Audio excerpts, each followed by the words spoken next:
तो आखिर रात भर के मंथन के बाद सुबह सुबह बीजेपी के लिए झटके की कौन सी खबर आ गई? आखिर अभिषेक बनर्जी और ममता बनर्जी के लिए गुड न्यूज क्यों है? और पहली बार नायडू ने आंखें कैसे तरे रही हैं? राहुल गांधी के चूड़ी टाइट करने के बाद में सरकार को कितना बड़ा झटका और अमित शाह के लिए अब आगे क्या? विस्तार से दोस्तों आपको सब कुछ बताते हैं। अगले चंद मिनट मेरे साथ में जरूर रहें, क्योंकि यह खबर इसलिए भी ज्यादा महत्वपूर्ण है कि संसद का मानसून सत्र जो कि 13 अगस्त तक है, मगर आज 11 अगस्त यानी कि महज 2 दिनों का समय बचा है। अब इस 2 दिनों में सरकार जो कुछ चाह रही थी, हम ये करा लेंगे, भले ही सरकार को पहले ही झटका लग चुका था परिसीमन बिल पर, मगर अब जो इस वक्त स्थिति उत्पन्न हुई है, उस स्थिति में सरकार के सामने कुआं और पीछे खाई वाली स्थिति बन गई है। दोस्तों 3 महत्वपूर्ण खबरें आपको दिखाने जा रहा हूं इससे जुड़ी हुई कि कैसे ममता गुट अभिषेक बनर्जी के लिए एक अच्छी न्यूज, गुड न्यूज आई, और कैसे कॉकरोच जनता पार्टी ने राहुल गांधी के साथ में किस तौर पर अब नया ऐलान मिलकर के कर दिया, और तीसरा अमित शाह के लिए और सरकार के लिए झटका। दोस्तों अभी तक जो खबरें थी कि डीएमके के 22 सांसद हों या फिर महाराष्ट्र में एनसीपी शरद पवार के सुप्रिया सुले के साथ में 8 सांसद हों, वो एनडीए गठबंधन के साथ सपोर्ट करने परिसीमन बिल पर नहीं जा रहे हैं, बिल्कुल तय बात है। लेकिन दूसरी तरफ ममता बनर्जी गुट के जो बागी सांसद हुए थे 20, जिसमें से 3 ने उन 20 से भी बगावत कर दी। अब ये खबरें हैं कि उनकी सांसदी पर जो 17 बचने तलवार लटक गई, उनकी सांसदी जाना तय है। लेकिन ये भी खबर नहीं, खबर ये है कि अब नायडू ने दबे लफ्जों में पहली बार अपने भरोसेमंद नेता से जिस किस्म का संवाद किया है, उस संवाद में बीजेपी के लिए, केंद्र की सरकार के लिए एक बहुत बड़ी डर की खाई है। जिस डर के खाई में शाह का इस्तीफा तो छोटी बात है, जिस डर के खाई में प्रधानमंत्री मोदी की कुर्सी गिरते गिरते औंधे मुंह जाते जाते वाली स्थिति आती हुई दिखाई दे रही है। कैसे दोस्तों? हालांकि यह स्थिति अगले 2 दिन में साफ हो जाएगी, लेकिन आज चंद्रबाबू नायडू ने जिस तरीके से, जिस अंदाज में जो संकेत दिया, उस संकेत के बहुत बड़े मायने हैं। लेकिन दोस्तों आपको सबसे पहले बता दूं कि टीएमसी के महासचिव अभिषेक बनर्जी के लिए क्या गुड न्यूज है। दरअसल आंखों के ऑपरेशन के लिए, आंखों के इलाज के लिए वो विदेश जाना चाहते थे, मगर जिसकी इजाजत नहीं मिल पा रही थी। यहां तक कि हाई कोर्ट ने भी इजाजत नहीं दी। वो मामला लेकर के आए सुप्रीम कोर्ट में चीफ जस्टिस सूर्यकांत, जस्टिस जयमाल लिबागची और जस्टिस वी मोहना की पीठ ने कलकत्ता हाई कोर्ट के उस आदेश के खिलाफ उनकी अपील मंजूर कर ली, जिसमें विदेश जाकर इलाज कराने की अनुमति देने का इनकार किया गया था। सुप्रीम कोर्ट के जस्टिस जयमाल लिबागची ने कहा कि हर व्यक्ति को विदेश जाने और अपने इलाज के लिए चिकित्सा सुविधा चुनने का अधिकार है। कोर्ट ने यह भी आदेश दिया कि अभिषेक बनर्जी जब जाएंगे तो उसकी जानकारी पुलिस हो, एजेंसियां हो, सरकार हो, कोई भी पब्लिक डोमेन में नहीं लाएगा।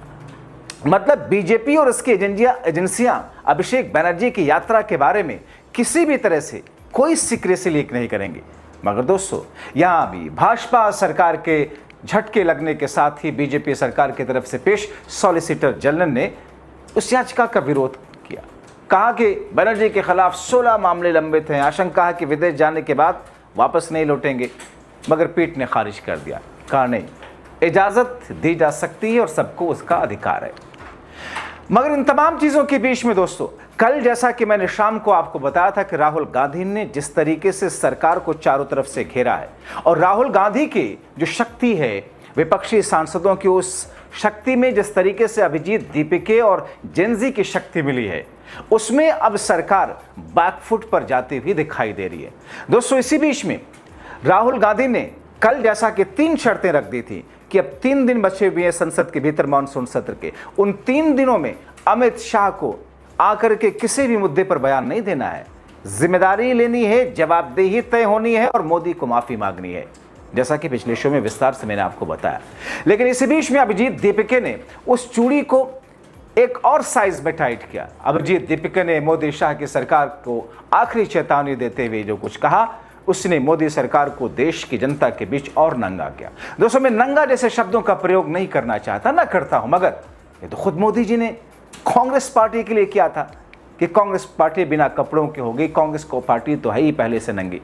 खैर, अब स्कूलों, सरकारी स्कूलों के लिए अभिजीत दीपिके ने भी चेतावनी दे दी सरकार को, और इसके हर राज्य में जहां जहां पर सरकारें हैं, वैसे देश के सभी राज्यों के लिए, चाहे वो सत्ता पक्ष वाली सरकार हो या विपक्ष वाली इंडिया गठबंधन के लोगों की सरकार हो, मतलब आगे के सभी आंदोलन में अब इस मुद्दे के साथ साथ में देश के युवाओं के सभी मुद्दों पर बात होगी, देश के भविष्य के सभी मुद्दों पर बात होगी।